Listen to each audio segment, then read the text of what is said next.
చాతిలి బ్లాగ్స్కి స్వాగతం. ఈరోజు అమ్మవారిని అష్టైశ్వర్యాలను నొసగే మహాలక్ష్మి రూపంలోనూ, నవదుర్గా రూపిణి అయినటువంటి కాత్యాయని మాత రూపంలోనూ అర్చిస్తాం.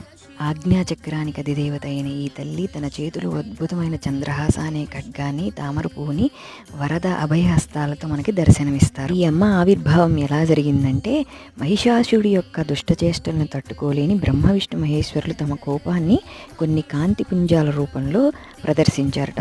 అలా ఏర్పడిన 3 కాంతి పుంజాలు కలిసి ఒక తీవ్రమైన శక్తి రూపంలో, అమ్మవారి రూపంలో ఉద్భవించాయట. అలా ఉద్భవించిన అమ్మవారిని కాత్యాయన మహర్షి తన కూతురుగా భావించారట. అందుకే ఈ అమ్మని కాత్యాయన మహర్షి కూతురు కాబట్టి కాత్యాయని అని పిలుస్తారు. ఈ తల్లిని పూజించడం వల్ల ఇంట్లో శాంతి వృద్ధి చెంది పెళ్లి కాని అమ్మాయిలు, అబ్బాయిలకు తగిన జీవిత భాగస్వామి లభిస్తారు.